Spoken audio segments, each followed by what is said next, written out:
नमस्कार दोस्तों, मैं Dharmendra Verma online study with DK में आपका बहुत बहुत स्वागत करता हूं। आज के वीडियो में हम बात करने वाले हैं एनसीएफ 2005, एनसीएफ 2022 और एनसीएफ 2023 के बारे में। एक ही वीडियो में आपको सारी जानकारी मिलने वाली है। यहाँ पर सभी विषय के प्रश्न मिलेंगे, है ना।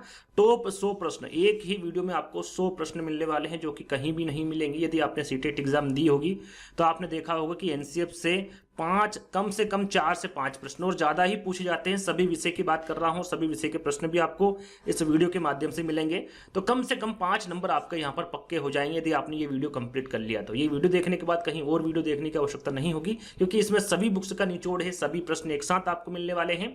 और जो आपके सीटेट एग्जाम 2011 से लगाकर 2000 जो आपकी सीटेट एग्जाम हुई, चाहे वो ऑफलाइन हो या फिर ऑनलाइन, सारे प्रश्न इसमें इंक्लूड किए गए हैं। तो आपको स्किप नहीं करना है, वीडियो को पूरा देखना है और इस वीडियो को ज्यादा से ज्यादा शेयर करना है, सभी को शेयर कर देना है ना, ताकि इसी प्रकार की और मैं वीडियो बना सकूं। तो वीडियो को स्किप नहीं करना है, वीडियो को पूरा देखना है और अंत में हमें जरूर बताना है कि आज का जो वीडियो है वो आपको कैसा लगा। आज का पहला प्रश्न है। शुरू करने से पहले यहाँ पर देखिए, मैं 10 प्रश्न आपको दूंगा। कितने प्रश्न दूंगा आपको मैं? यहाँ पर 10 प्रश्न आपको दूंगा और इसके जवाब मुझे अभी चाहिए, है ना, क्योंकि इसका आंसर मैं बताऊंगा अंत में। कब बताऊंगा? जब आपके 90 प्रश्न कंप्लीट हो जाएंगे। 90 के बाद ये 10 ऐसे 100 होंगे, है ना। तो जैसे ही 90 प्रश्न कंप्लीट हो जाएंगे, इसके आंसर मैं दूंगा। तो यहां पर देखिए, इसके आंसर सबसे पहले आपको देना है। पहला प्रश्न है आपका, किसकी अध्यक्षता में विद्वानों ने एनसीएफ 2005 तैयार किया था? इसका आंसर आपको देना है। एनसीएफ 2005 के निदेशक कौन थे? प्रश्न आपको कमेंट में नहीं लिखना, 1 करके इसका आंसर देना, 2 करके आंसर देना, 3 करके एनसीएफ 2022 के अध्यक्ष बताना, 2023 के अध्यक्ष बताना है। एनसीएफ में जो खंड है 2022 में वो कितने शामिल किए गए थे, है ना, ये आपसे पूछा गया है इस प्रश्न में। एनसीएफ 2005 का मुख्य सूत्र कौन सा है और कब दिया गया था, ये आपको बताना है। किस मंत्रालय की पहल पर एनसीएफ 2005 तैयार किया गया था, इसके बारे में आपको जानकारी देना है। एनसीएफ 2005 का प्रमुख सूत्र आपको बताना है। एनसीएफ 2005 किस पर बल देती है, ये बताना है। और एनसीएफ 2005 में प्रथम भाषा के बारे में बताना, द्वितीय भाषा के बारे में और तृतीय भाषा के बारे में बताना है। ये 10 प्रश्नों के आंसर आपको अभी देने हैं, अंत में इसका आंसर भी बताऊंगा, तो मिलान कर लीजिएगा, है ना। तो शुरुआत करते हैं।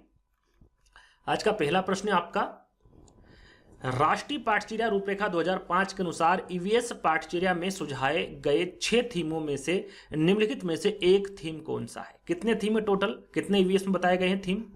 थीम बताए गए आपके 6 और उपथीम कितनी है? यह है आपकी 4। जैसे कि सभी को पता होगा, है ना, थीम 6 प्रकार की होती है, उपथीम 4 प्रकार की होती है। तो इसमें से कौन सी थीम है, इसके बारे में आपको बताना है। पौधे, पशु, आश्रय या फिर हमारे चारों ओर परिवर्तन। बाकी के थीमों के बारे में बाद में बात करेंगे। सबसे पहले इसके आंसर हम जान लेते हैं। चाहे तो इसका आंसर आप कमेंट्स के माध्यम से दे सकते हैं, अपनी कॉपी में लिख सकते हैं, लेकिन अंत में जरूर बताएगा कि इन 100 प्रश्नों में आपको कितने नंबर आ रहे हैं। राइट आंसर आपका क्या होगा? यहाँ पर आश्रय, है ना, जिसको आवास भी कहा जाता है ना। क्या होगा? आश्रय एक थीम है, पौधा क्या है आपका उपथीम है। तो यहाँ पर देखिए 6 थीम कौन कौन सी, उपथीम कौन कौन सी है, मैं सिर्फ बोलकर बता देता हूँ, आपको पता होगा इसके बारे में। जो 6 थीम है उसमें पहली थीम है आपकी परिवार एवं मित्र, दूसरे नंबर पर आता है आपका भोजन, तीसरे पे पानी, चौथे पे आवास, 5वां नंबर है यात्रा और 6ठे नंबर की जो थीम है वो चीजें जो हम बनाते हैं ना। ये 6 प्रकार की थीम होती है। और 4 प्रकार की जो उपथीम होती हैं वो आपका होता है संबंध, कार्य तथा खेल, जानवर और पौधे। ये 4 प्रकार की उपथीम होती है, लेकिन किसकी होती है? तो परिवार एवं मित्र की, है ना, याद रखिएगा। परिवार एवं मित्र जो थीम है ये उसकी उपथीम होती है आपकी 4, है ना। ऐसे सीधे सीधे भी आपसे प्रश्न पूछा जा सकता है कि भाई किसकी उपथीम है ना, और उसमें आपसे 4 थीम दे देंगे, उसमें परिवार एवं मित्र भी रहेगा, तो उस पर टिक करेंगे तो बिल्कुल आपका करेक्ट आंसर होगा। तो यहाँ पर सही आंसर क्या होगा? हमारे विकल्प के अनुसार आश्रय यानी कि आवास आपका करेक्ट आंसर होगा, है ना। तो दूसरे प्रश्न की ओर बढ़ेंगे। दूसरा प्रश्न आपका, राष्ट्रीय पाठचर्या रूपरेखा 2005 गणित की पाठचर्या को महत्वाकांक्षी होने के लिए तर्क प्रस्तुत करता है। इन दृष्टि को दर्शाने के लिए निम्नलिखित में से कौन सा सर्वाधिक उपयुक्त? यहाँ पर देखिए सर्वाधिक उपयुक्त कथन आपको चुनना है, जो कि एनसीएफ 2005 सबसे ज्यादा जो प्रश्न पूछे जाते हैं एनसीएफ में वो आपके गणित पेडागोजी में पूछे जाते हैं। किसमें पूछे जाते हैं? गणित पेडागोजी में। इसमें सभी विषय के प्रश्न इंक्लूड है, लेकिन गणित पेडागोजी को ज्यादा प्रश्न आपको देखने को मिलेंगे। तो यहाँ पर एनसीएफ 2005 में पूछा गया है कि जो गणित की पाठचर्या को महत्वाकांक्षी होने के लिए तर्क प्रस्तुत करना है ना, उसके लिए जो सर्वाधिक उपयुक्त तरीका है उसके बारे में आपको बताना है। पहला विकल्प है पाठचर्या का संख्या ज्ञान में विद्यार्थियों की क्षमताओं का विकास करना आवश्यक होता है। पाठचर्या का गणितीय चिंतन एवं विवेचन के लिए विद्यार्थियों के आंतरिक संसाधनों का विकास करना होता है। पाठचर्या का गणितीय पहेलियों को हल करने में विद्यार्थी की क्षमता का विकास करना आवश्यक है। यहाँ पर महत्वाकांक्षी होने के लिए तर्क कौन सा प्रस्तुत करेंगे, उसका सर्वाधिक उपयुक्त तरीका आपको बताना है इन चारों विकल्पों में से। तो आप क्या करेंगे, जो विद्यार्थी होता है उसका आंतरिक संसाधनों का विकास करेंगे। कैसा? आंतरिक संसाधनों का। तो सही आंसर क्या होगा आपका? बी वाला, पाठचर्या का गणितीय चिंतन एवं विवेचन के लिए विद्यार्थियों का आंतरिक संसाधनों का क्या करेंगे? विकास करेंगे, है ना। ये करना आवश्यक है। तो बी वाला विकल्प आपका सही होगा, केवल बी, है ना। तो अगले प्रश्न की ओर चलेंगे। अगला प्रश्न है आपका तीसरा। राष्ट्रीय पाठचर्या रूपरेखा 2005 के अनुसार प्राथमिक स्तर के गणित पाठ्यक्रम को रिक्त स्थान पर सबसे कम केंद्रित होना चाहिए। किस पे सबसे कम केंद्रित होना चाहिए? यहाँ पर एनसीईआरटी 2005 के अनुसार पूछा क्या गया है, किस स्तर पे पूछा गया है, किसके अनुसार पूछा गया है और किस विषय के बारे में पूछा गया है। तो प्राथमिक स्तर में पूछा गया है, एनसीईआरटी 2005 के अनुसार पूछा गया है। और गणित पेडागोजी का प्रश्न है, गणित पाठ्यक्रम के बारे में पूछा गया है कि सबसे कम केंद्रित क्या होना चाहिए। प्रासंगिक गणितीय शब्दावली का विकास बिल्कुल होना चाहिए, ये जो बच्चे होते हैं उसमें होना चाहिए शब्दावली का विकास। रिक्त स्थान संबंधी समझ का विकास भी होना चाहिए। प्रतिमानों या फिर प्रतिरूपों की पहचान भी होनी चाहिए। लेकिन जो कलन विधियां हैं जिससे बच्चा रटन विद्या सीखता है ना, यानी कि हम उसको पहले ही बता देते हैं कि भाई किस प्रकार इसको हल करना है, तो ये जो एक्टिविटीज में बच्चे नहीं कर पाते हैं, तो याद रखिएगा समस्याओं को हल करने के लिए जो कलन विधिया होती, जो मानक कलन विधिया होती है, इसका उपयोग ये सबसे कम केंद्रित होना चाहिए एनसीईआरटी 2005 के अनुसार। तो डी वाला विकल्प जो होगा आपका करेक्ट होगा। अगला प्रश्न है चौथा। राष्ट्रीय पाठचर्या रूपरेखा 2005 के अनुसार विविध संस्कृतियों में पटरी विक्रेताओं और आम लोगों द्वारा उपयोग किए जाने वाले गणित को प्राइमरी कक्षा के गणित पाठचर्या में शामिल किए जाने हेतु निम्नलिखित में से कौन सा कथन असत्य है, यानी कि सत्य नहीं है। नेगेटिव प्रश्न पूछा गया है। जो थोक विक्रेता होता है, पटरी विक्रेता होते हैं और जो आम लोग होते हैं, उनके द्वारा जो उपयोग किए जाने वाले गणित को प्राइमरी कक्षा के माध्यम से आपको बताना है कि गणित पाठचर्या में शामिल किए जाने हेतु यहाँ पर असत्य कथन का चयन करना है। औपचारिक गणित और पटरी विक्रेताओं तथा आम लोगों द्वारा प्रयोग किए जाने वाले गणित में कोई संबंध नहीं है। आम लोगों द्वारा प्रयुक्त मुझे लगता है कि यदि हम विकल्प पढ़ेंगे तो बहुत आपका समय खराब होगा, तो मैं ऐसा करता हूं कि राइट आंसर आपको बता देता हूं, है ना। यदि आपको इसका आंसर यदि क्लिक करना है, खुद को आपका आकलन करना है, तो आप पुश करके विकल्प का चयन कर सकते हैं ना। सभी को करना है, वीडियो को पुश कर लीजिएगा, चारों विकल्पों को आराम से पढ़िएगा और आंसर आप दे सकते हैं ना। मैं यहाँ पर चारों विकल्प पढ़ के आपका समय खराब नहीं करूंगा क्योंकि बहुत कम समय बचा है सीटेट एग्जाम में। तो चौथे का जो आंसर होगा वो होगा आपका औपचारिक गणित और पटरी विक्रेताओं तथा आम लोगों द्वारा प्रयोग किए जाने वाले गणित में कोई संबंध नहीं। तो ऐसा नहीं है, संबंध होता है, लेकिन असत्य कथन पूछा है, इसलिए पहला वाला विकल्प आपका करेक्ट होगा, है ना। अगला प्रश्न है। राष्ट्रीय पाठचर्या रूपरेखा 2005 के अनुसार निम्नलिखित में से कौन सा गणित शिक्षा का मुख्य लक्ष्य है? देखिए, गणित शिक्षा का मुख्य लक्ष्य पूछा गया है, क्या है ना। तो गणित शिक्षा का जो मुख्य उद्देश्य होता है या फिर लक्ष्य होता है, गणितीकरण करना होता है। क्या होता है? गणितीकरण करना होता है। जो विचार होते हैं उनका क्या करना होता है? गणितीकरण करना होता है। सबसे इंपॉर्टेंट है और इस प्रकार के प्रश्न आपसे पूछे जाते हैं और ये पूछा भी गया है सीटेट एग्जाम में, है ना। तो बच्चों की विचार प्रक्रियाओं को क्या करना होता है? गणितीकरण करना होता है। ये गणित शिक्षा का मुख्य लक्ष्य, याद रखिएगा डी वाला विकल्प आपका करेक्ट होगा। अगला प्रश्न है आपका। राष्ट्रीय पाठचर्या रूपरेखा 2005 के अनुसार निम्नलिखित में से कौन सी बाल केंद्रित गणितीय कक्षा की एक विशेषता? यहां पर देखिए ध्यान क्या देना है, पूछा क्या गया? बाल केंद्रित पूछा गया है ना। बाल केंद्रित गणित कक्षा की एक विशेषता कौन सी है? चार विकल्प हैं, आप आराम से इत्मीनान से पढ़िएगा, है ना। तो यहां पर देखिए सही विकल्प क्या होगा आपका? मूर्त सामग्री और हस्त कौशल सामग्री। जो मूर्त सामग्री जो बच्चा देख सकता है ना, अपने आप ले सकता है, उससे कुछ सीख सकता है। तो यहाँ पर देखिए लिखा हुआ मूर्त सामग्री। विभिन्न प्रकार की जो मूर्त सामग्री होती है, हस्त कौशल सामग्री होती है, लाता है ताकि उनका उपयोग संख्याओं में विभिन्न अन्वेषणों के लिए किया जा सके, है ना। तो शिक्षक कक्षा में विद्यार्थियों के लिए क्या है? विभिन्न प्रकार की मूर्त सामग्री और हस्त कौशल सामग्री लाता है ताकि वे उनका उपयोग संख्याओं में विभिन्न अन्वेषणों के लिए कर सके। बी वाला आपका करेक्ट होगा। बाल केंद्रित पूछा गया है इसलिए ये इंपॉर्टेंट है ना, और यही आपका करेक्ट आंसर होगा। दोहराएंगे ये गलत होगा, है ना। शांति से सुनो और देख सकते, ये भी आपका गलत होगा। तो बी वाला विकल्प आपका करेक्ट होगा।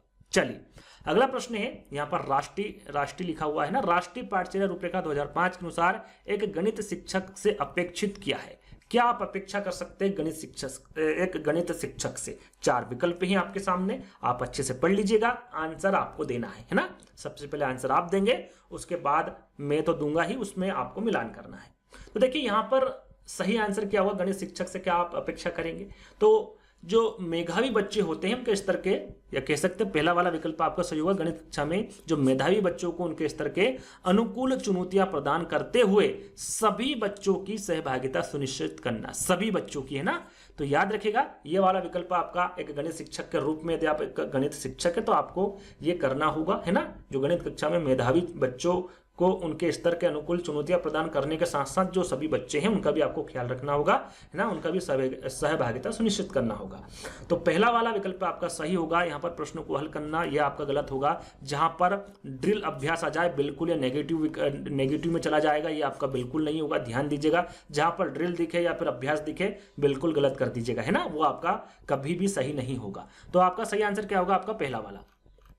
चलिए 8वां प्रश्न है, राष्ट्रीय पाठचर्या रूपरेखा 2005 के अनुसार प्राथमिक स्तर की गणित की कक्षा में परिचर्चा होनी चाहिए। किस पर परिचर्चा, किस पर आधारित परिचर्चा होनी चाहिए?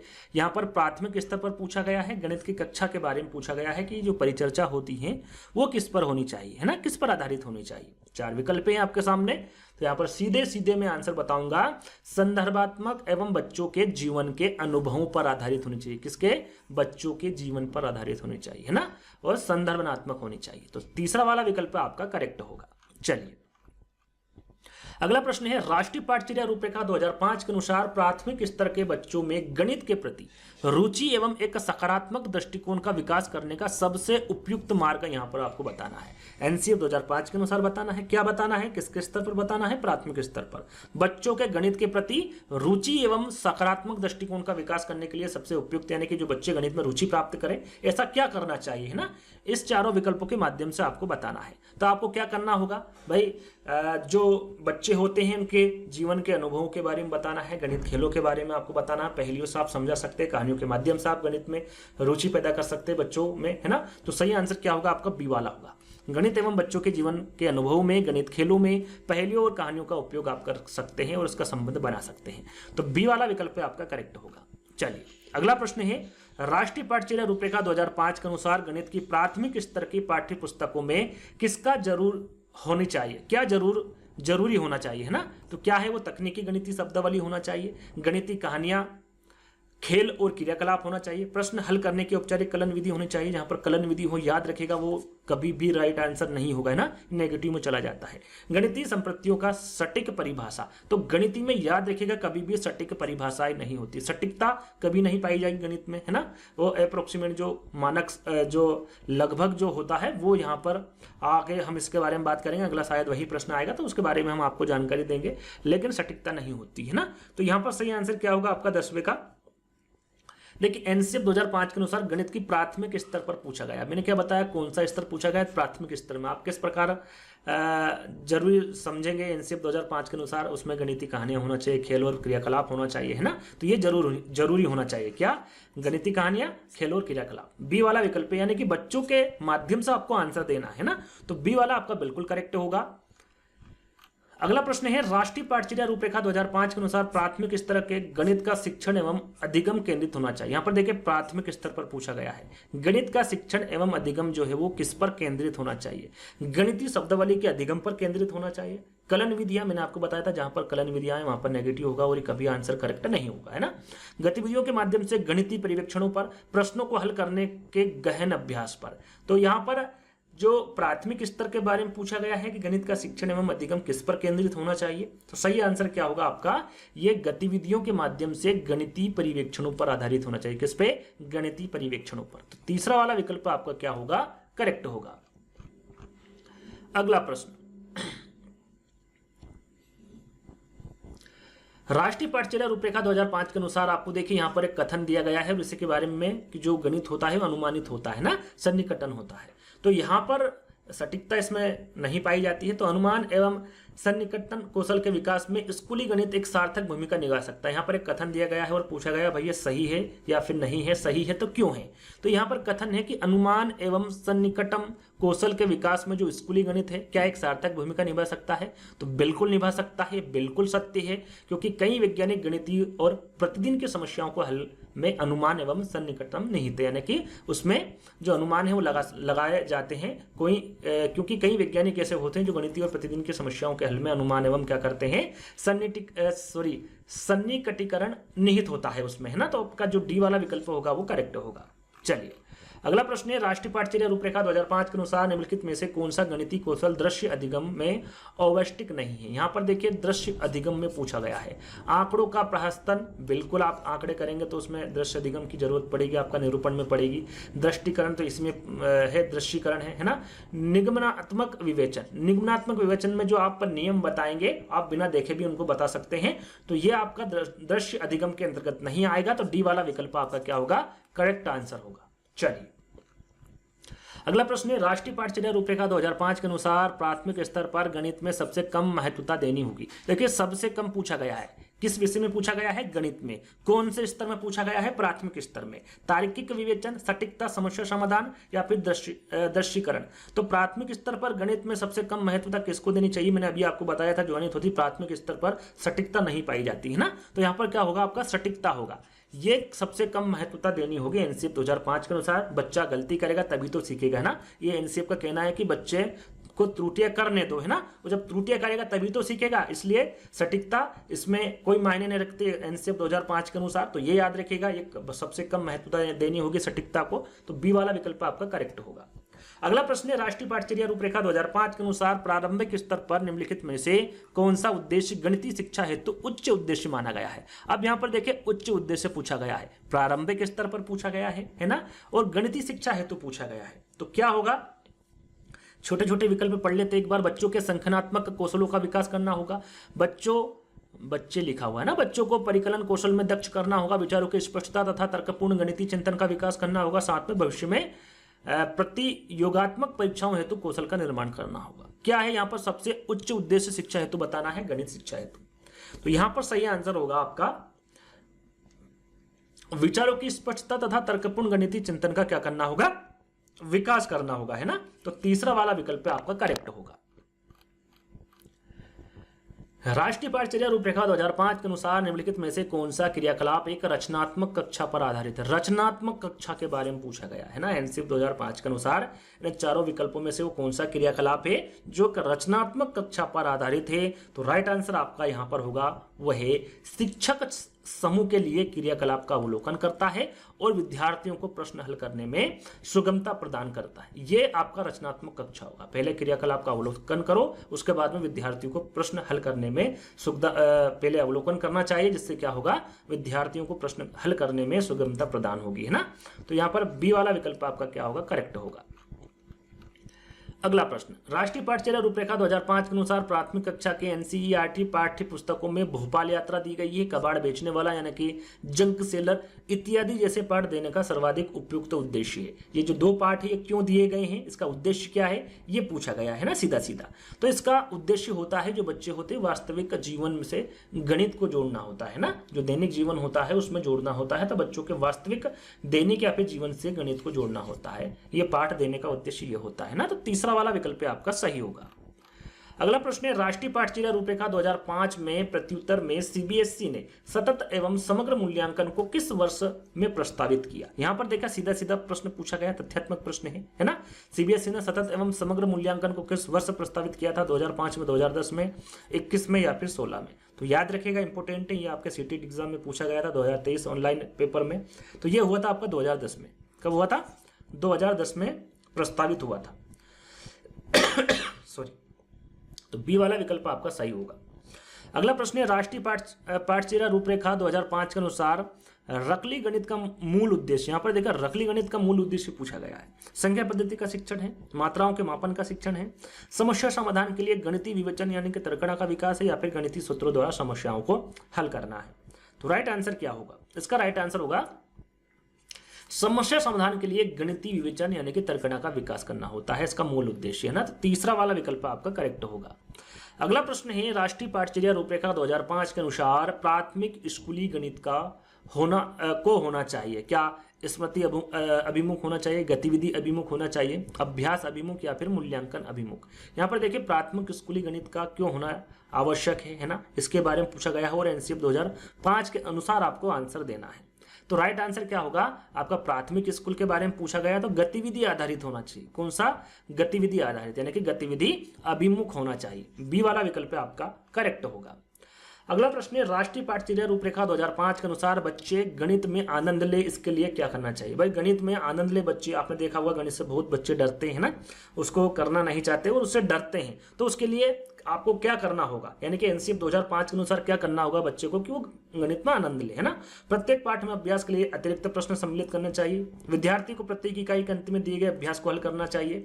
गणित के आकलन में कठिन विषयों को सम्मिलित नहीं करना चाहिए, या फिर विद्यार्थी के वास्तविक जीवन के अनुभव गणित की पाठ्य पुस्तकों का भाग होना चाहिए। देखिए यदि आप बच्चे को अतिरिक्त प्रश्न देंगे, उसका अभ्यास कराएंगे, है ना, उससे जो कठिन विषय हैं या फिर कठिन जो प्रश्न है उनको हटा देंगे, तो उससे बच्चा कभी भी आनंद नहीं ले पाएगा। कब आनंद लेगा, जब जो विद्यार्थी है जिसको आप गणित सिखा रहे हैं उसको आनंद दिलाना चाहते हैं, तो उसके वास्तविक जीवन से आप गणित को जोड़ेंगे, उसका अनुभव करवाएंगे, तब जाके वो ऐसा करेगा, है ना। तो विद्यार्थी के वास्तविक जीवन के अनुभव गणित की पाठ्य पुस्तकों का भाग होना चाहिए, है ना। तो डी वाला विकल्प आपका सही होगा।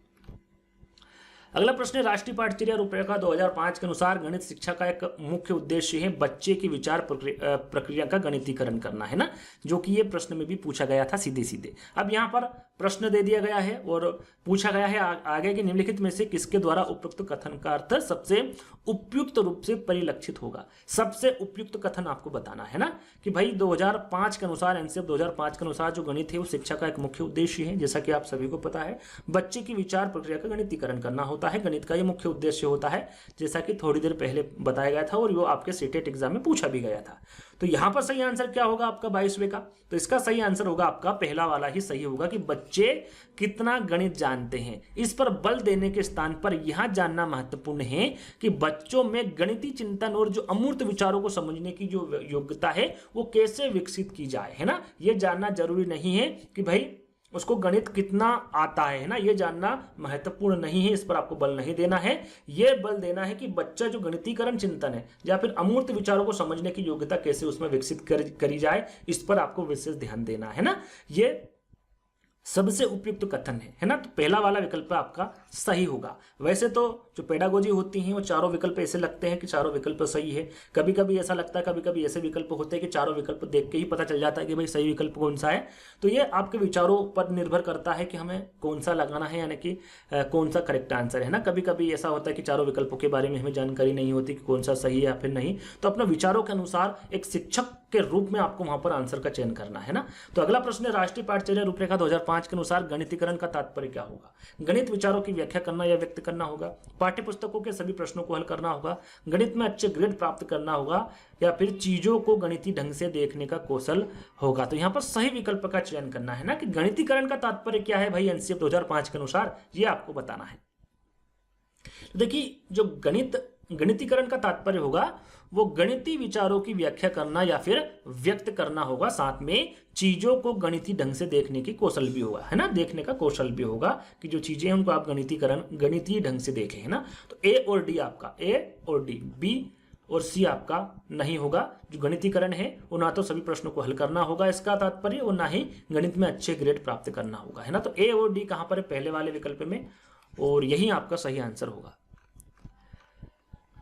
अगला प्रश्न है, राष्ट्रीय पाठचर्या रूपरेखा 2005 के अनुसार निम्नलिखित में से गणित के आकलन में किस पर सबसे कम ध्यान केंद्रित होना चाहिए। देखिए प्रश्न को हमेशा गणित पेडागोजी में अधिकतर आपको प्रश्न को ध्यान से पढ़ना है। कभी कम पूछा जाएगा, कभी ज्यादा पूछा जाएगा, है ना, कभी नेगेटिव प्रश्न पूछा जाएगा, कभी पॉजिटिव प्रश्न पूछा जाएगा, तो इस पर विशेष ध्यान देना। कभी कभी क्या होता है कि आपको आपका जो प्रश्न है वो कुछ और पूछ रहा है और आप कुछ और पर टिक कर देते हैं। ऑनलाइन एग्जाम में क्या होता है कि जो 4 गोले होते हैं उस पर आप कभी ये टिक कर दिया, है ना, आपने देखा कि नहीं डी वाला गलत है, बी वाला सही है, तो बी वाले पे टिक कर दिया, फिर आपने देखा कि बी वाला भी गलत है, सी वाला सही है, तो उसमें कभी भी आप चयन ऊपर नीचे कर सकते हैं। लेकिन जो आपके अभी ऑफलाइन एग्जाम है, यदि आपके 4 विकल्प हैं और आपने गोला भर दिया कि भाई डी वाला करेक्ट है, तो यदि आपने डी वाला करेक्ट कर दिया है ना और उसका आंसर बाद में पता चला कि भाई बी वाला है इसका आंसर, तो आप इसको गलत नहीं कर सकते और बी वाले पे गोला नहीं भर सकते। बी वाले पे भर भी दिया तो दोनों ही आपके गलत हो जाएंगे, है ना। तो याद रखिएगा, थोड़ा समय आपको निकालना है, प्रश्न को ध्यान से पढ़ना है ना, ताकि आपका जो आंसर है वो करेक्ट आप कर सके। तो यहाँ पर क्या होगा, सबसे कम ध्यान किस पर केंद्रित होना चाहिए, गणित के आकलन में पूछा गया है ना, और एनसीएफ 2005 के अनुसार पूछा गया है। तो राइट आंसर क्या होगा आपका, समस्याओं को हल करने के लिए विद्यार्थी के प्रक्रियात्मक प्रभाव पर, है ना, इस पर सबसे कम ध्यान केंद्रित होना चाहिए एनसीएफ 2005 के अनुसार। तो बी वाला विकल्प आपका क्या होगा, बिल्कुल करेक्ट होगा। अगला प्रश्न है आपका, राष्ट्रीय पाठ्यचर्या की रूपरेखा एनसीएफ 2005 इस बात पर जोर देती है कि पर्यावरण अध्ययन की शिक्षा होनी चाहिए। किस पर जोर देती भाई एनसीएफ 2005, है ना, यह आपको बताना पर्यावरण अध्ययन में कि पर्यावरण अध्ययन की जो शिक्षा है वो कैसी होनी चाहिए।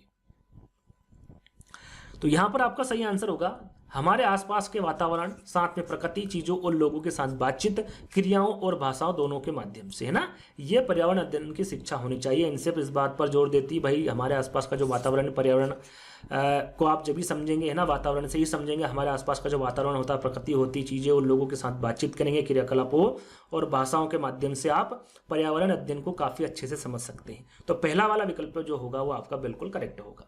चलिए अगला प्रश्न है, राष्ट्रीय पाठ्यचर्या रूपरेखा 2005 आकलन की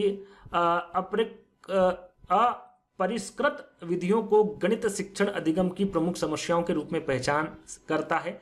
निम्नलिखित में से कौन सा कथन इस संदर्भ में सबसे कम उपयुक्त है? सबसे कम उपयुक्त आपको बताना है ना। यहाँ पर एनसीएफ 2005 के अनुसार आकलन की अपरिष्कृत विधियों को गणित शिक्षण अधिगम की प्रमुख समस्याओं के रूप में पहचान करता है। इसमें सबसे कम जो उपयुक्त है विकल्प, उसका आपको चयन करना है।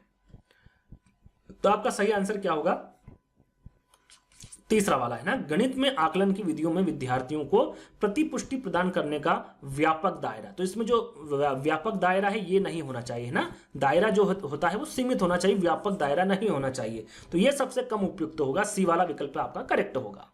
चलिए अगला प्रश्न है, राष्ट्रीय पाठ्यचर्या रूपरेखा 2005 के अनुसार निम्नलिखित में से बच्चों में गणित के प्रति सबसे अधिक सामान्य भ्रांति क्या? देखिए भ्रांति अब बताना आपको, सबसे अधिक सामान्य भ्रांति क्या होगी गणित के बारे में, है ना, गणित के बारे में जो बच्चे हैं वो क्या सोचते हैं, सबसे अधिक सामान्य भ्रांति क्या है? गणित केवल संख्याओं के बारे में नहीं है, गणित वास्तव में बहुत रुचिपूर्ण है, गणित में कुछ अमूर्तों की आवश्यकता होती है, या फिर गणित बहुत मुश्किल है अतः एक भयावह विषय है। तो गणित बहुत मुश्किल नहीं, बच्चा ऐसे ही सोचता है कि भाई गणित बहुत मुश्किल है अतः एक भयावह विषय है, तो ऐसा नहीं है, सब कर सकते हैं गणित को, है ना, सब सीख सकते हैं। तो डी वाला विकल्प आपका बिल्कुल करेक्ट आंसर होगा। चलिए अगला प्रश्न है, ईवीएस की पाठ्य पुस्तकों में वृत्तांतों को व्यापक रूप से शामिल किया गया है जिससे कि एनसीएफ 2005 के निर्देशों का पालन हो। यहां पर देखिए ईवीएस के बारे में पूछा गया है कि पाठ्य पुस्तकों में जो वृत्तांतों का व्यापक रूप से शामिल किया गया है, तो ऐसा क्यों किया गया है एनसीएफ 2005 के अनुसार आपको बताना है। एनसीएफ 2005 के निर्देशों का पालन हो इसलिए किया गया है, मूलभूत प्रत्ययों की समझ लिखा हुआ ना, समझ को बढ़ावा मिले, इसलिए मूलभूत प्रत्ययों को सीखने में आनंद मिले, या फिर छात्रों में संप्रेषण के कौशलों का विकास हो। जो ईवीएस की पाठ्य पुस्तक है उसमें वृत्तांतों को व्यापक रूप से शामिल किए जाने का कारण आपको बताना है और कूट में आंसर देना है ना। राइट आंसर आपका क्या होगा यहाँ पर, एनसीएफ 2005 के निर्देशों का पालन हो बिल्कुल करेक्ट होगा, पहला वाला विकल्प। मूलभूत प्रत्ययों की समझ को बढ़ावा मिले, बिल्कुल मूलभूत प्रत्ययों की समझ का बढ़ावा मिले, इसी तो यही तो उद्देश्य है आपका एनसीएफ 2005 का, है ना। और मूलभूत प्रत्ययों को सीखने में आनंद मिले, है ना, तो पहला, दूसरा, तीसरा, छात्रों में संप्रेषण के कौशलों का विकास हो, ये आपका गलत होगा, ए बी सी करेक्ट होगा। ए बी सी कहां पर है आपके बी वाले विकल्प में, और यही आपका सही आंसर होगा, है ना। चलिए अगला प्रश्न है, राष्ट्रीय पाठ्यचर्या रूपरेखा 2005 के अनुसार गणित के आकलन में क्या शामिल होना चाहिए? विद्यार्थियों के अंकों के अनुसार उन्हें वरीयता क्रम देना, अवधारणात्मक समझ और समस्या समाधान कौशलों के अर्जन के आधार पर विद्यार्थियों की प्रगति, प्रक्रियाओं और सूत्रों जिसको हम फार्मूला कहते हैं उसके ज्ञान का टेस्ट लेना, या फिर विद्यार्थियों की त्रुटि रहित गणना करने की योग्यता की जांच करना। यहाँ पर पूछा क्या गया है एनसीएफ 2005 के अनुसार गणित के आकलन में क्या शामिल होना चाहिए? तो गणित के जो आकलन में शामिल होना चाहिए वो अवधारणात्मक समझ और समस्या समाधान कौशलों में अर्जन के आधार पर विद्यार्थियों की प्रगति, ये आपका शामिल होना चाहिए आकलन में, है ना। तो बी वाला विकल्प आपका करेक्ट होगा। अगला प्रश्न, राष्ट्रीय पाठचर्या रूपरेखा 2005 के अनुसार प्राथमिक स्तर पर गणित में एक शिक्षक के शिक्षा शास्त्रीय युक्तियों को केंद्रित होना चाहिए। क्या केंद्रित होना प्राथमिक स्तर पर पूछा गया, ध्यान रखिएगा, है ना। 4 विकल्प है आपके सामने, आप करेक्ट आंसर लगा सकते हैं कि प्राथमिक स्तर पर गणित में एक शिक्षक की शिक्षा शास्त्रीय युक्तियों को केंद्रित होना चाहिए। क्यों केंद्रित होना चाहिए? तो यहां पर आपका सही आंसर क्या होगा? 30 का, बच्चे के अनुभवों के आधार पर अवधारणाओं को विकसित करने पर केंद्रित होना चाहिए। किस पर? बच्चों के अनुभवों के आधार पर अवधारणाओं को विकसित करने पर, है ना। ये एक गणित के शिक्षक की जो शिक्षा शास्त्रीय युक्तियां हैं वो बच्चे के अनुभवों के आधार पर अवधारणाओं को विकसित करने पर केंद्रित होना चाहिए। तो बी वाला विकल्प आपका करेक्ट होगा। अगला प्रश्न है, एनसीईआरटी 2005 के अनुसार ईवीएस पाठ्यक्रम में सुझाए गए 6 विषयों में से एक है। जैसे कि मैंने बताया था थीम कितने प्रकार की होती है, मैंने आपको बताया 6 प्रकार की होती है। उपथीम कितने प्रकार की होती है? 4 प्रकार की होती है। 6 कौन कौन सी होती है इसके बारे में आपको बता चुका हूँ, 4 कौन कौन सी होती है इसके बारे में बता चुका हूँ। तो यहाँ पर क्या पूछा गया है? विषय यानी कि थीम पूछा गया है ना, उपथीम नहीं, थीम पूछा गया है। तो चीजें जो हम बनाते हैं और करते हैं, चीजें कैसे काम करती है, पदार्थ या फिर प्राकृतिक संसाधन। सरल सा है, सभी को पता है। सही आंसर क्या होगा? चीजें जो हम बनाते हैं और करते हैं, ये एक थीम है। साथ में आपका परिवार एवं मित्र है, भोजन है, पानी है, आवास है, चीजें जो हम बनाते हैं। 6 प्रकार की थीम होती है। उपथीम होती है आपका संबंध, कार्य तथा खेल, जानवर और पौधे। और ये उपथीम किसकी होती है? परिवार एवं मित्र की होती है, आपको पता होना चाहिए। चलिए अगला प्रश्न है, राष्ट्रीय पाठचर्या रूपरेखा 2005 के अनुसार स्कूली गणित उस परिस्थिति में होना चाहिए जहां, किस परिस्थिति में होना चाहिए स्कूली गणित, है ना। ये आपको इन 4 विकल्प दिए गए हैं और कूट में आपको आंसर देना है। डायरेक्टली मैं आंसर बताऊंगा, आप चाहे तो पुश करके इसका आंसर दे सकते हैं। तो आपका सही आंसर होगा, एक शिक्षक प्रत्येक बच्चे को गणित में अर्थपूर्ण समस्याएं प्रस्तुत और हल करने में संलग्न रखता है। क्या करता है? गणित में अर्थपूर्ण समस्या प्रस्तुत करना, साथ में हल करने में संलग्न रखता है। तो यहाँ पर पहला वाला विकल्प आपका बिल्कुल करेक्ट होगा। बच्चे गणित को उनके दैनिक जीवन के हिस्से के रूप में देखते हैं, जिसके बारे में वहां चर्चा कर सकते हैं। दैनिक जीवन में बिल्कुल करेक्ट होगा आपका बी वाला विकल्प भी। सी और डी आप पढ़ेंगे गलत होगा, है ना। सही क्या होगा? ए और बी। तो ए और बी कहां पर है आपका? सी वाले विकल्प में, और यही आपका करेक्ट होगा। चलिए अगला प्रश्न है, किस एनसीईआरटी ने सिफारिश की थी कि पहले 2 साल यानी कि कक्षा फर्स्ट और सेकंड पर्यावरण अध्ययन प्राकृतिक और सामाजिक वातावरण दोनों को देखेंगे, जबकि कक्षा 3 से 5 में सामाजिक अध्ययन और सामान्य विज्ञान के लिए अलग अलग भाग होंगे, जिन्हें भाग फर्स्ट और भाग सेकंड कहा जाएगा। ये जो यहाँ पर सिफारिश है, जो सिफारिश यहाँ पर हमने पढ़ी अभी, ये किसके द्वारा दी गई है ना, ये आपको बताना है। एनसीईआरटी 2000, एनसीईआरटी 1988, एनसीईआरटी 1975 या फिर एनसीईआरटी 2005। सही आंसर क्या होगा? देखिए इसका सही आंसर होगा एनसीईआरटी 1975। ये जो सिफारिश दी गई थी वो कौन सी सिफारिश दी गई थी, कौन से एनसीईआरटी में दी गई थी? तो एनसीईआरटी 1975 के द्वारा दी गई थी, है ना। तो आपका तीसरा वाला विकल्प आपका करेक्ट होगा। चलिए अगला प्रश्न है, एनसीईआरटी 2005 के अनुसार प्राथमिक स्तर पर ईवीएस के शिक्षण के उद्देश्य बताना। ईवीएस शिक्षण के उद्देश्य बताना है, वो भी प्राथमिक स्तर पर, है ना। 4 विकल्प हैं, आंसर आपको कूट में देना है, सही विकल्प का चयन करना है। यहाँ पर नेगेटिव प्रश्न नहीं पूछा गया है, पॉजिटिव पूछा गया है शिक्षण के उद्देश्य ईवीएस के। तो यहाँ पर आपका सही आंसर होगा, पर्यावरणीय विषयों के संबंध में जानकारी का विकास करना। बिल्कुल सही आपका पहला वाला विकल्प होगा, प्राथमिक स्तर पर पर्यावरणीय विषयों के संबंध में जानकारी का विकास करना। बी वाला विकल्प है, बच्चे की जिज्ञासा और सृजनात्मकता को पोषित करना, विशेष रूप से प्राकृतिक वातावरण के विषय में। बिल्कुल विशेष रूप से प्राकृतिक वातावरण के विषय में बच्चे की जिज्ञासा और सृजनात्मकता को पोषित करना। बिल्कुल आपका बी वाला भी करेक्ट होगा। तीसरा विकल्प है, बच्चों की अधिगम क्षमताओं को विशेषकर एक मूर्त अधिगम अनुभव। मूर्त है ना, जिसको देखा जा सकता है। अमूर्त होता तो गलत होगा था, यहाँ पर मूर्त लिखा हुआ है, बिल्कुल सही होगा। विद्यार्थी को एक रेखी अभिज्ञता देना, तो रेखी अभिज्ञता आपका यह गलत होगा। ए बी सी आपका करेक्ट होगा ना। ए बी सी किसमें? पहले वाले विकल्प में, और यही आपका सही आंसर होगा। अगला प्रश्न है, राष्ट्रीय पाठचर्या रूपरेखा 2005 के अनुसार प्राथमिक गणित पाठचर्या के लिए निम्नलिखित में से कौन सा सर्वाधिक उपयुक्त है? अवधारणाओं की समझ बनाते हुए शिक्षार्थी जो प्रगति मूर्त से अमूर्त की तरफ बढ़ते हुए करते हैं, वहाँ इसमें सुस्पष्ट रूप से सम्मिलित होना चाहिए। वैसे मैं 4 विकल्प नहीं पढ़ूंगा, मैंने पहला विकल्प पढ़ दिया है ना, 3 विकल्प आप पढ़ लीजिएगा, आंसर आपको देना है। प्रश्न दोहरा देता हूं मैं। एनसीएफ 2005 के अनुसार प्राथमिक गणित पाठचर्या के लिए निम्नलिखित में से कौन सा सर्वाधिक उपयुक्त है? सर्वाधिक उपयुक्त कथन आपको चुनना है प्राथमिक गणित पाठचर्या के लिए। राइट आंसर आपका 35 का क्या होगा? पहला वाला विकल्प जो मैंने पढ़ा, मूर्त से अमूर्ति की तरफ, है ना, ये याद रखिएगा, है ना, मूर्त से अमूर्ति की ओर। उदाहरणों की समझ बनाते हुए शिक्षार्थी जो प्रगति मूर्त से अमूर्ति की तरफ बढ़ते हुए करते हैं, वहां इसमें सुस्पष्ट रूप से क्या होता है? सम्मिलित होनी चाहिए। पहला वाला विकल्प आपका करेक्ट होगा। चलिए अगला प्रश्न है आपका, राष्ट्रीय पाठचर्या रूपरेखा 2005 के अनुसार स्कूली गणित उन परिस्थितियों में होना चाहिए जहां बच्चे गणित में आनंद लेना सीखे। यह सिद्धांत इस आधारित वाक्य पर आधारित है। पहले सीधे सीधे पूछा गया था, अब यहाँ पर प्रश्न को थोड़ा सा घुमा दिया गया है ना। स्कूली गणित उन परिस्थितियों में होना चाहिए, बस इतना दिया था किन परिस्थिति में होना चाहिए, लेकिन प्रश्न को आगे बढ़ा दिया गया है कि भाई गणित में आनंद लेना सीखे और यह सिद्धांत इस आधार वाक्य पर आधारित है। किस आधार वाक्य पर आधारित है? 4 विकल्प ही आपके सामने, पूछ करके आप आंसर दे सकते हैं। इसका सही आंसर होगा गणित का जीवन भर उपयोग और आनंद दोनों के लिए लिया जा सकता है ना। इस वाक्य किस पर आधारित है कि जीवन भर उपयोग हो गणित का, साथ में आनंद दोनों के लिए इसको लिया जा सकता है। तो तीसरा वाला विकल्प आपका करेक्ट होगा। चलिए अगला प्रश्न है सही कथन, यानी कि सही कथनों का चुनाव आपको करना है। 4 विकल्प आपको दिए गए हैं, कूट में आपको आंसर देना है कि भाई सही कौन सा होगा। तो यहां पर देखिए सही आंसर मैं आपको बता देता हूं। तो यहां पर सही आंसर क्या होगा आपका? बी वाला।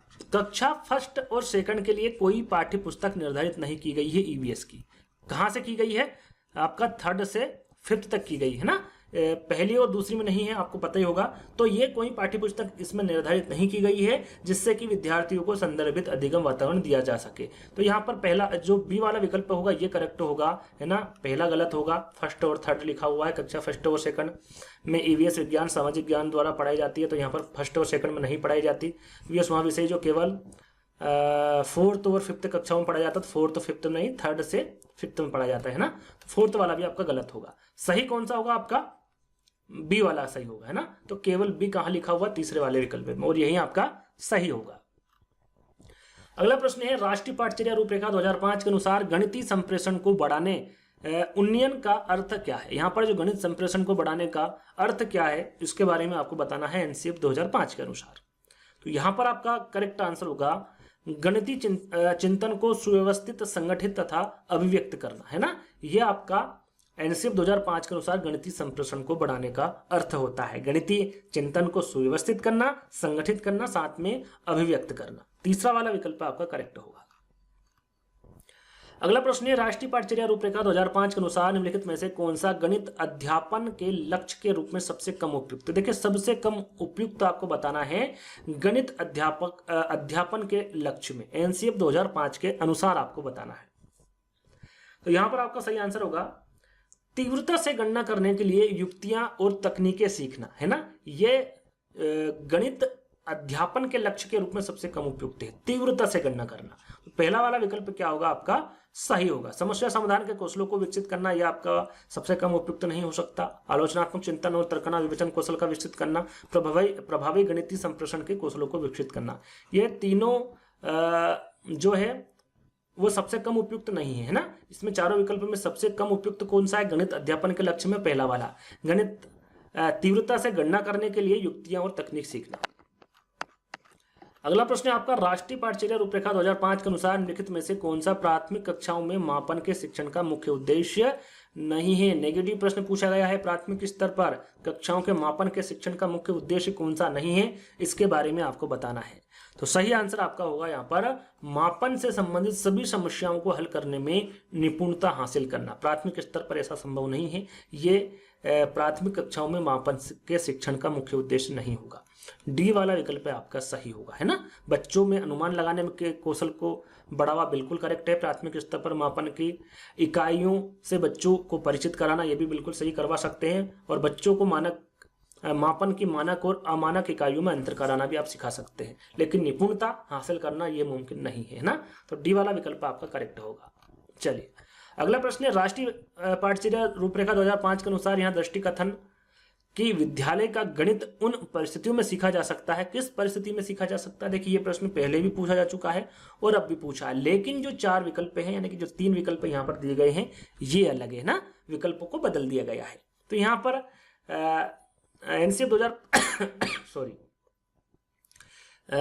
एनसीएफ 2005 की दृष्टि से आपको बताना है कि विद्यालय का गणित उन परिस्थितियों में सीखा जा सकता है। किन परिस्थितियों में सीखा जा सकता है?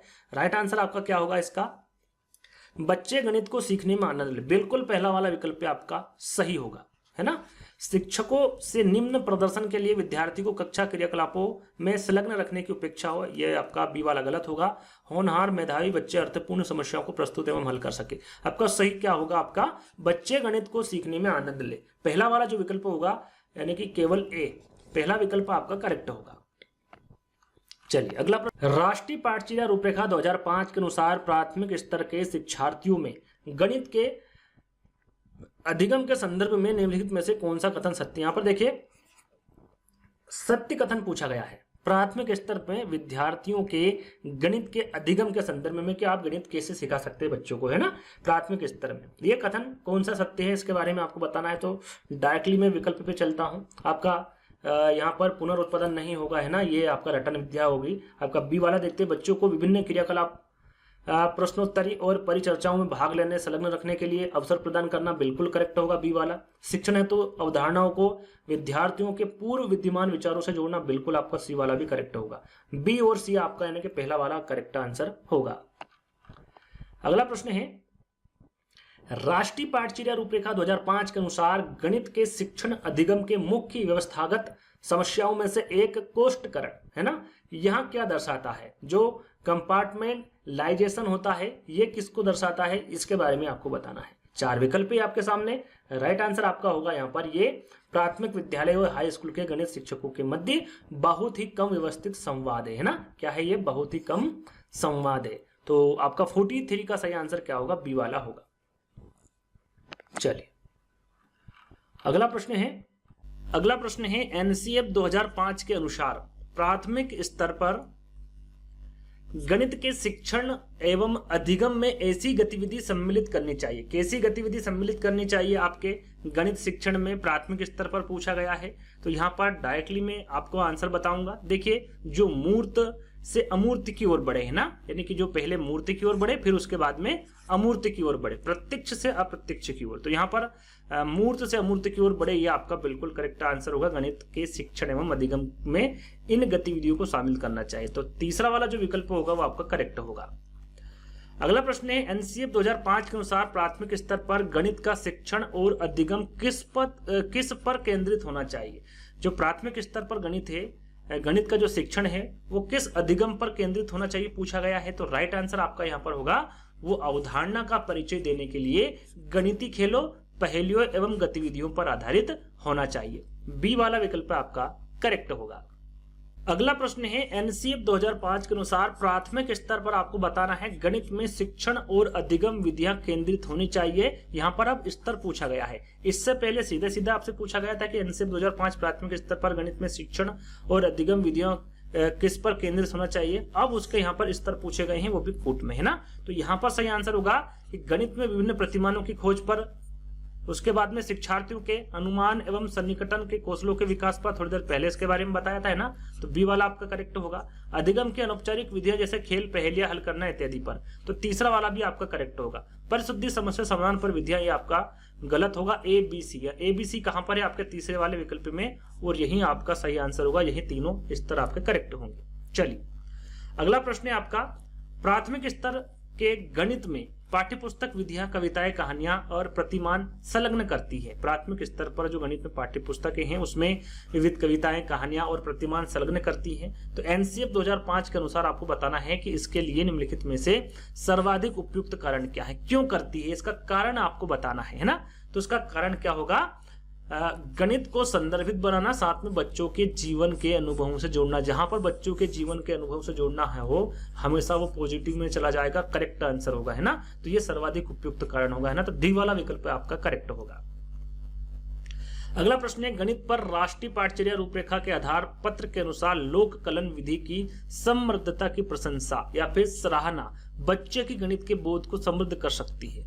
लोक कलन विधि से क्या अभिप्राय? यहाँ पर देखिए लोक कलन विधि से डायरेक्टली अभिप्राय पूछा गया है। एनसीएफ 2005 के आधार पत्र के अनुसार जो लोक कलन विधि है इसकी समृद्धता की प्रशंसा, जिसे सराहना भी कहते हैं, बच्चे के गणित के बोध को समृद्ध करती है ना। तो यहाँ पर जो लोक कलन विधि है इसका अभिप्राय क्या होगा? तो इसका अभिप्राय होता है जो लोग औपचारिक रूप से शिक्षित नहीं है उनके द्वारा प्रयुक्त की गई मानसिक गणना की विधि है आपकी लोक कलन विधि।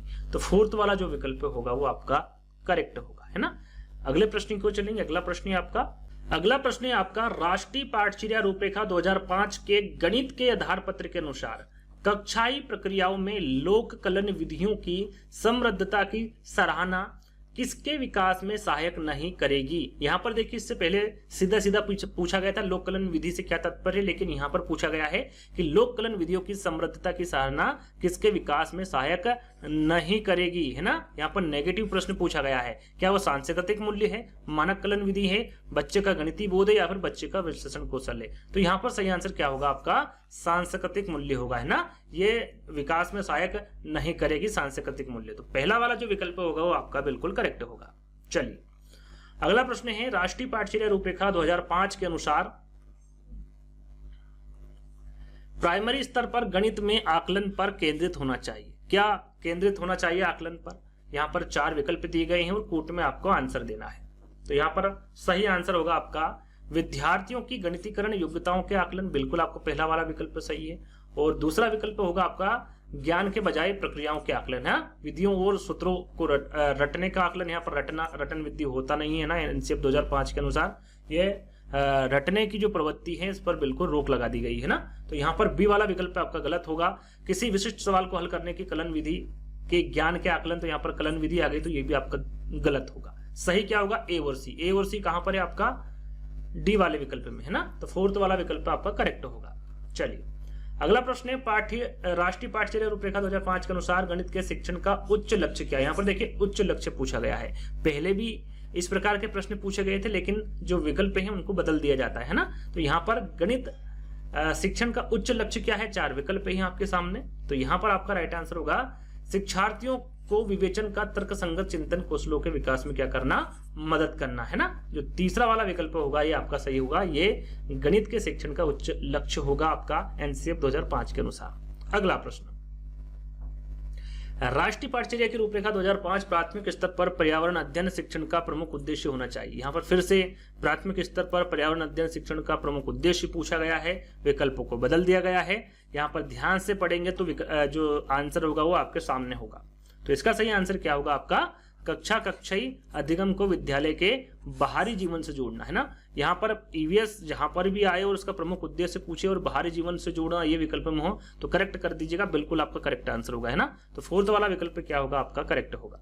चलिए अगला प्रश्न है राष्ट्रीय पाठचर्या की रूपरेखा 2005 सामाजिक विज्ञान के संदर्भ में सुझाती है कि बच्चे के विद्यालय जीवन का जो मेल होता है वो किताबी ज्ञान से जुड़ा होना चाहिए, शिक्षकों की अपेक्षाओं के साथ होना चाहिए, कक्षा के जीवन से होना चाहिए या फिर बाहर के जीवन के साथ होना चाहिए। जैसा कि मैंने अभी आपको बताया सामाजिक विज्ञान यानी कि आपके यहाँ पर पर्यावरण अध्ययन की बात की जा रही है ना, उसी का मेल है ये। तो क्या होगा आपका? विद्यालय जीवन का मेल बाहर के जीवन के साथ होना चाहिए। बाहर के किसके साथ होना चाहिए? जीवन के साथ होना चाहिए। तो फोर्थ वाला विकल्प आपका करेक्ट होगा। अगला प्रश्न है एनसीएफ 2005 के अनुसार निम्नलिखित में से कौन सा ईवीएस के पाठ्यक्रम के बारे में सही है? यहाँ पर देखिए ईवीएस के पाठ्यक्रम के बारे में सही कथन का चयन करना है। 4 विकल्प है, वीडियो को पुश करके आंसर आप दे सकते हैं। इसका करेक्ट आंसर होगा आपका कि ईवीएस पाठ्यक्रम विज्ञान, सामाजिक विज्ञान और पर्यावरण शिक्षा का क्या है? एकीकरण है। किस किस का एकीकरण है ये? आपका विज्ञान का है, सामाजिक विज्ञान का है और पर्यावरण शिक्षा का, है ना। तो ये आपका विकल्प सही होगा फोर्थ वाला। ये काफी बार पूछा जा चुका है, चाहे ऑफलाइन एग्जाम हो या फिर ऑनलाइन, दोनों में ये प्रश्न पूछा गया है। तो ध्यान दीजिएगा फोर्थ वाला विकल्प आपका करेक्ट होगा। अगला प्रश्न है एनसीएफ 2005 कक्षा को एक ऐसे विषय के रूप में देखते हैं कि ईवीएस जो 5 से 3 जो निम्न प्रत्ययों एवं विचारों वस्तुओं को आपस में एकीकृत करता है। देखिए प्रश्न कुछ इस प्रकार है, जैसे कि अभी थोड़ी देर पहले मैंने आपको बताया था, ये आपका जो ईवीएस है ये किसके द्वारा बनाया गया है ना, किसको एकीकृत करके बनाया गया है, तो ये आपको बताना। विज्ञान एवं सामाजिक विज्ञान, जैसे कि थोड़ी देर पहले बताया था 3 से 5 लिखा हुआ है ना, ये विज्ञान सामाजिक विज्ञान भाषाएं एवं गणित, विज्ञान सामाजिक विज्ञान एवं पर्यावरण शिक्षा, विज्ञान सामाजिक विज्ञान एवं भाषाएं। तो अभी इसके कुछ मतलब इसके पहले वाले प्रश्न में मैंने आपको बताया था करेक्ट आंसर क्या होगा आपका, ये विज्ञान, ये वाला नहीं होगा है ना, तीसरा वाला करेक्ट होगा आपका विज्ञान, सामाजिक विज्ञान और पर्यावरण शिक्षा। तो तीसरा वाला करेक्ट होगा, इससे पहले भी मैंने आपको बताया था इसका आंसर। तो आगे बढ़ेंगे। अगला प्रश्न है कक्षा सामाजिक विज्ञान एवं एक विषय के रूप में विज्ञान, ईवीएस लिखा है ना,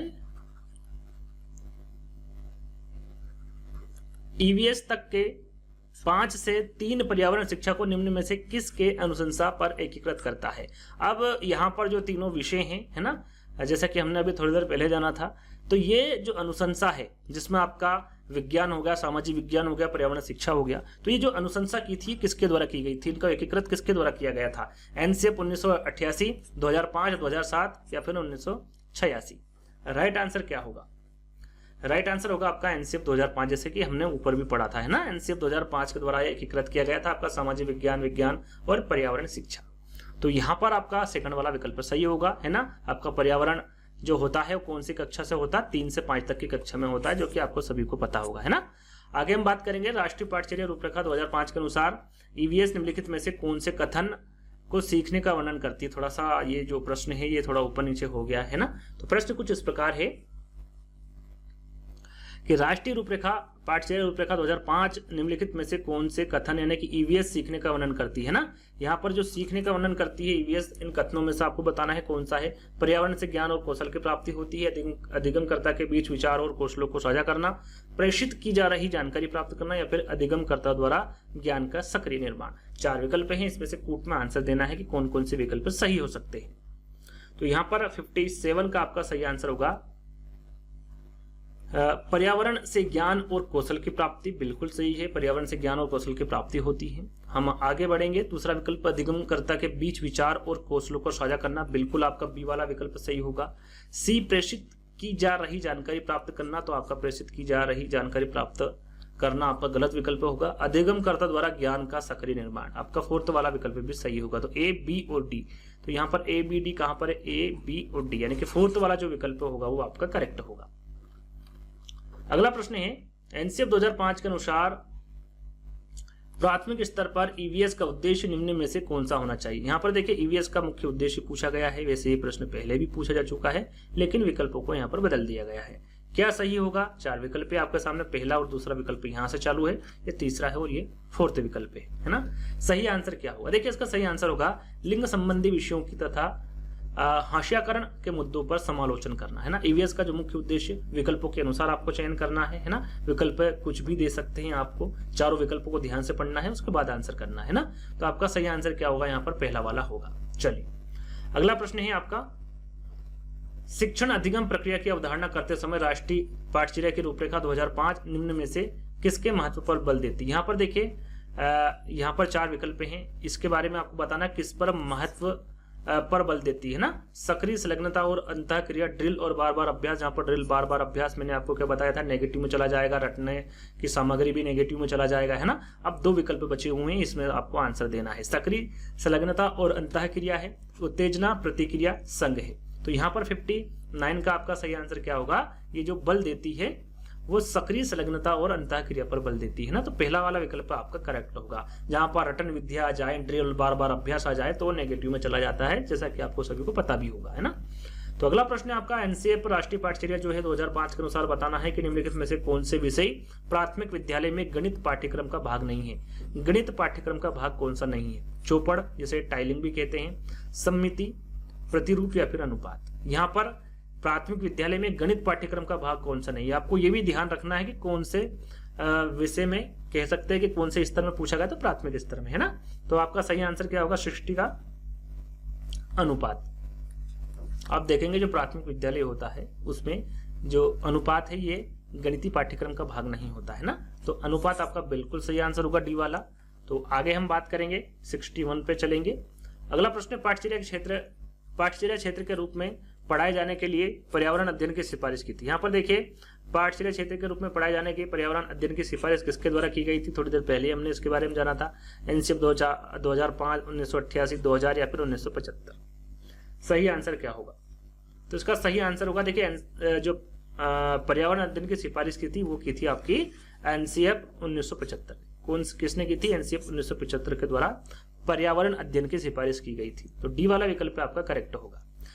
राष्ट्रीय पाठचर्या फ्रेमवर्क 2005 ने अपनी समझ रिक्त स्थान से प्राप्त की, किससे की? मानवतावाद से, व्यवहारवाद से, रचनावाद लिखा था है ना यहाँ पर, रचनावाद से या फिर संज्ञानात्मक सिद्धांत से। किसके द्वारा अपनी समझ प्राप्त की थी? एनसीएफ 2005 ने। तो यहां पर सही आंसर होगा आपका रचनावाद, है ना।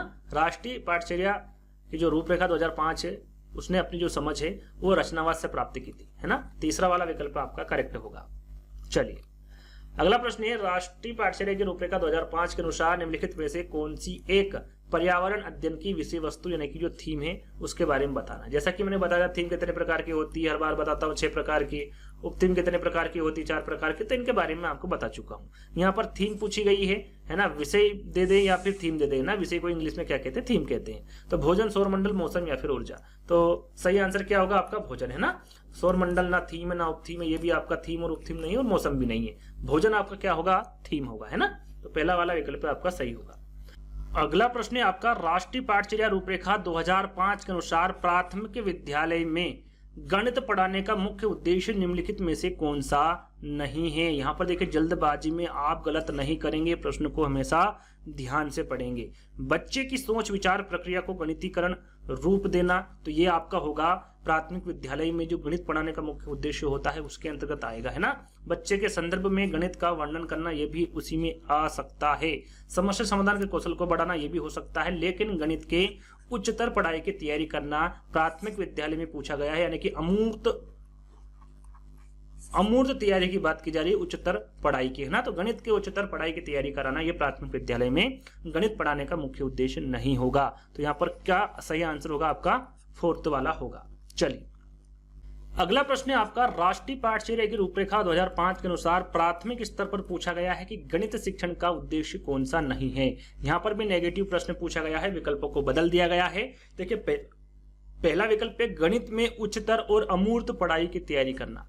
अमूर्त पढ़ाई, देखिए जो बच्चा होता है प्राथमिक स्तर पर वो मूर्त वाली पढ़ाई करता है, यानी कि प्रत्यक्ष रूप से उसे होना चाहिए। जैसे गणित का कोई सवाल है तो उसके सामने वो सवाल होना चाहिए ना, तभी वो हल कर सकता है। अमूर्त क्या होता है? अप्रत्यक्ष, जिसे देखा नहीं जा सके, जिसमें आपको थोड़ा सा बुद्धि लगाना पड़ेगी या फिर कल्पना शक्ति का उपयोग करना पड़ेगा। तो जो प्राथमिक स्तर के बच्चे होते हैं वो ऐसा नहीं कर पाते, है ना। तो मूर्त होता है आपका प्रत्यक्ष वस्तु और अमूर्त होता है अप्रत्यक्ष वस्तु, है ना। इसे आप किसी भी प्रकार से जोड़ सकते हैं। तो यहाँ पर पहला वाला ही आपका विकल्प क्या होगा? सही होगा। गणित में उच्चतर और अमूर्त पढ़ाई की तैयारी करना ये शिक्षण का प्राथमिक स्तर पर गणित शिक्षण का मुख्य उद्देश्य नहीं होता है। तो पहला वाला विकल्प आपका सही होगा। चलिए अगला प्रश्न है, एनसीएफ 2005 के अनुसार शिक्षक की भूमिका। यहाँ पर देखिए शिक्षक की भूमिका आपको बताना है, सत्तावादी है, अधिनायकी है, अनुमतिपरक है या फिर सुविधादाता है। एनसीएफ 2005 के अनुसार शिक्षक की भूमिका आपको बताना है क्या है। तो यहां पर आपका सही आंसर होगा सुविधादाता, है ना। ये एनसीएफ 2005 के अनुसार शिक्षक की भूमिका होती क्या? सुविधादाता की, है ना। डी वाला विकल्प आपका सही होगा। चलिए अगला प्रश्न है आपका, पर्यावरण अध्ययन शिक्षण के संदर्भ में राष्ट्रीय पाठचर्या रूपरेखा निम्नलिखित में से किसे प्रस्तावित नहीं करती। नेगेटिव प्रश्न है ना, किसे प्रस्तावित नहीं करती एनसीएफ 2005? बच्चों के अनुभवों और संदर्भों से जोड़ना, हस्तपरक क्रियाकलाप, तकनीकी शब्दावली से परिचित कराना या फिर विषयानुसार उपागम, है ना। एनसीएफ 2005 किसे प्रस्तावित नहीं करती है पूछा गया है। यहां पर सही आंसर होगा तकनीकी शब्दावली से परिचित कराना, है ना। ये एनसीएफ 2005 प्रस्तावित नहीं करती। आपका बच्चों के अनुभवों और संदर्भों से जोड़ना प्रस्तावित करती है, हस्तपरक क्रियाकलाप और विषयानुसार उपागम। तीसरा वाला विकल्प आपका बिल्कुल करेक्ट होगा, इसे प्रस्तावित नहीं करती है एनसीएफ 2005। अगला प्रश्न है, एनसीएफ 2005 सिफारिश करता है कि प्राथमिक स्तर पर गणित की शिक्षा का केंद्र होना चाहिए। कौन सा केंद्र होना चाहिए? उच्चतर गणित के लिए तैयारी, तो ये प्राथमिक स्तर पर हो नहीं सकता, जैसे कि अभी हमने बताया था। अमूर्त भी नहीं हो सकता, ये नेगेटिव में चला जाएगा दोनों, है ना। तीसरा विकल्प है कक्ष में की गई पढ़ाई को विद्यार्थी की दैनिक जिंदगी में जोड़ने में सहायता करना, जहां पर दैनिक जिंदगी आ जाए, है ना। वो मैंने आपको बताया था, बिल्कुल करेक्ट होगा। तो ये आपका बिल्कुल करेक्ट होगा, ये प्राथमिक स्तर पर गणित की शिक्षा का केंद्र होना चाहिए, है ना। तो तीसरा वाला आपका सही होगा। चौथे विकल्प को पढ़ने की आवश्यकता नहीं, क्योंकि यहाँ पर मापदंड लिखा हुआ है, अर्जित करने में सहायता नहीं करता है ना। तो डी वाला विकल्प आपका सही होगा, ये सिफारिश नहीं करता है फोर्थ वाले विकल्प को। चलिए अगला प्रश्न है, एनसीएफ 2005 ने कक्षा फर्स्ट और सेकंड के लिए पर्यावरण अध्ययन के किसी पाठ्यक्रम या पाठ्य पुस्तकों की सस्तुति नहीं की गई, यानी कि उनको नहीं जोड़ा गया है फर्स्ट और सेकंड में। आपने देखा होगा तीसरी से पांचवी तक आपका ईवीएस रहता है, इससे पहले और ना इसके बाद होता है ना। तो इसका मुख्य कारण आपको बताना है कि सबसे उपयुक्त कारण क्या होगा। पाठ्यक्रम का भार कम करने के लिए तो ऐसा होता नहीं है। पर्यावरण अध्ययन केवल कक्षा 3 से आगे की कक्षाओं के लिए है, 3 से आगे की कक्षाओं के लिए तो है, लेकिन 5 तक है, उसके आगे नहीं है ना। तो आपका जो बी वाला विकल्प है ये भी गलत होगा। कक्षा फर्स्ट और सेकंड के शिक्षार्थी पढ़ना लिखना नहीं जानते, इसलिए तो ये भी कोई सबसे उपयुक्त कारण नहीं। सबसे उपयुक्त कारण है आपका संदर्भ युक्त अधिगम परिवेश प्रदान करना, ये 3 से 5 की क्लास में होता है ना। तो डी वाला विकल्प आपका क्या होगा, बिल्कुल सही होगा। अगला प्रश्न है, राष्ट्रीय पाठचर्या रूपरेखा 2005 के अनुसार विद्यालयों में गणित शिक्षण का संकीर्ण उद्देश्य बताना है ना। क्या है संकीर्ण उद्देश्य एनसीएफ 2005 के अनुसार विद्यालयों में गणित शिक्षण का? तो इसका उद्देश्य होता है संख्यात्मक कौशलों का विकास करना। किसका? संख्यात्मक कौशलों का विकास करना है ना। 4 विकल्प के अनुसार ही आपको आंसर देना है, कहीं और कुछ और विकल्प थे। यहाँ पर आपने देखा होगा कि इस प्रकार के प्रश्न ही सीटेट एग्जाम में पूछे जाते हैं, है ना। किसका उद्देश्य पूछ लिया, किसी का नेगेटिव पूछ लिया, किसी का पॉजिटिव पूछ लिया, तो आपको जो विकल्प है उसी के अकॉर्डिंग है आंसर देना है। तो यहाँ पर बी वाला आपका करेक्ट आंसर होगा। अगला प्रश्न है, एनसीएफ 2005 के अनुसार गलतियां इस कारण से महत्वपूर्ण होती, किस कारण से? जैसे कि त्रुटियां करना, ये एनसीएफ का मुख्य उद्देश्य होता है। भाई बच्चे गलती नहीं करेंगे तो सीखेंगे कैसे, है ना। तो इसका कारण जो है महत्वपूर्ण क्यों होता है ना, ये आपको बताना है। तो यहाँ पर 71 का जो आंसर होगा आपका वो होगा कि बच्चे के विचार की अंतर्दृष्टि उपलब्ध कराती है तथा समाधानों को पहचानने में सहायता करती है ना। उसके बाद ही बच्चे को पता चलेगा कि भाई मैंने त्रुटियां करी है, कहाँ गलती की है, इसको किस प्रकार से सुधारा जा सकता है। तो तीसरा वाला विकल्प आपका करेक्ट होगा। चलिए अगला प्रश्न है, राष्ट्रीय पाठचर्या की रूपरेखा 2005 में उल्लेखित गणित की लंबी आकृति संकेत करती है। तो गणित की लंबी आकृतियां होती हैं वो क्या संकेत करती हैं? भाई चुनौतीपूर्ण समस्याओं को हल करना, गणित के खेलों का सृजन करना, हस्तसिद्ध अनुभव प्रदान करना, या फिर एक संकल्पना पर दूसरी संकल्पना बनाना। तो यहाँ पर आपका 72 का सही आंसर होगा, एक संकल्पना पर दूसरी संकल्पना बनाना। ये गणित की लंबी आकृति संकेत करती है। डी वाला विकल्प आपका सही होगा। अगला प्रश्न है, राष्ट्रीय पाठचर्या की रूपरेखा 2005 में यह उल्लेखित किया गया है कि गणित शिक्षण महत्वाकांक्षी, सुसंगत और महत्वपूर्ण होना चाहिए। यहाँ महत्वाकांक्षी से तात्पर्य निम्नलिखित में से किसकी उपलब्धि है? देखिए जो गणित शिक्षण है वो महत्वाकांक्षी, सुसंगत और महत्वपूर्ण होना चाहिए। तो यहाँ पर जो महत्वाकांक्षी शब्द है इसका तात्पर्य पूछा गया है, भाई ये किसकी उपलब्धि है? गणित के संकीर्ण उद्देश्यों की है, गणित को अन्य विषयों से जोड़ने की है, गणित के अनुप्रयोग की है, या फिर गणित के उच्च उद्देश्य लक्ष्यों की है। तो यहाँ पर 73 का आपका करेक्ट आंसर होगा कि जो महत्वाकांक्षी से तात्पर्य होता है ये उपलब्धि होती है गणित के उच्च उद्देश्यों की। फोर्थ वाला विकल्प आपका सही होगा। अगला प्रश्न है, एनसीएफ 2005 के अनुसार प्राथमिक स्तर पर संख्याओं और उन पर समक्रियाओं, मात्राओं का मापन आदि का शिक्षण जो है वो गणित शिक्षण के उच्च उद्देश्यों को पूरा करता है, बच्चे की चिंतन प्रक्रिया के गणितीकरण के उद्देश्य को पूरा करता है, महत्वपूर्ण गणित शिक्षण के उद्देश्य को पूरा करता है, या फिर गणित शिक्षण के संकीर्ण उद्देश्य को पूरा करता है। किसको पूरा करता है इसके बारे में आपको बताना है। तो 74 का आपका सही आंसर होगा, ये गणित शिक्षण के संकीर्ण उद्देश्यों को क्या करता है? पूरा करता है। फोर्थ वाला विकल्प हमारा सही होगा। इससे पहले इसको प्रश्न बना दिया था, इसको आंसर बना दिया था संख्याओं का, है ना। लेकिन यहाँ पर अब इसको प्रश्न बना दिया गया है और इसको उत्तर बना दिया गया है। तो इस प्रकार से ही प्रश्न पूछे जाते हैं सीटेट एग्जाम में। तो हर प्रश्न को आपको ध्यान से पढ़ने की आवश्यकता है, विकल्पों को सोचने समझने की आवश्यकता है, आंसर आपका आ जाएगा, है ना। तो फोर्थ वाला विकल्प आपका सही होगा। चलिए अगला प्रश्न है आपका, एनसीएफ 2005 मानता है कि गणित में सोचने एवं तर्क एक निश्चित तरीका निहित है। नीचे दिए गए कथनों में से वहां कथन चुनिए जो उपरोक्त सिद्धांत का पालन नहीं करता है। नेगेटिव प्रश्न पूछा गया है ना। ये इसका कहने का मतलब है कि भाई एनसीएफ 2005 ये मानता है कि गणित में सोचने एवं तर्क का एक निश्चित तरीका होता है ना। तो इस कथन में से उस कथन को चुनना है कि जो सिद्धांत दिया गया है एनसीएफ 2005 के अनुसार वो कौन सा सिद्धांत है जो इसका पालन नहीं करता है ना। ये कहने का मतलब है प्रश्न का। तो राइट आंसर आपका 75 का होगा। अंकित लिखा हुआ है ना, ये अंकित प्रश्नों को हल करने के लिए विद्यार्थी को निर्धारित सूत्र बनाना, ये पालन नहीं करता है ना उपरोक्त सिद्धांत। तो आपका जो पहला वाला विकल्प क्या होगा वो सही होगा। अगला प्रश्न है, देखिए 75 प्रश्न जो थे आपके वो एनसीएफ 2005 से थे। किससे थे? एनसीएफ 2005 से आपके 75 प्रश्न थे। अब जो 90 तक प्रश्न आएंगे, है ना, लगभग 15 प्रश्न, ये जो प्रश्न होंगे ये आपके होंगे एनसीएफ 2022 और 23 से, है ना। जो 15 प्रश्न रहेंगे, उसके बाद जो 10 प्रश्न मैंने शुरू में आपको दिए थे उनके आंसर में बताऊंगा। तो यहाँ पर देखिए एनसीएफ 2023 शिक्षा नीति के आधार पर, मतलब किस शिक्षा नीति के आधार पर बनी? 1986, 1968, 2020 या फिर 1992। तो यहाँ पर एक प्रश्न मैं आपको दे रहा हूं कि आपकी जो शिक्षा नीति, पहली शिक्षा नीति, इसी में आंसर छुपा हुआ विकल्पों में, है ना।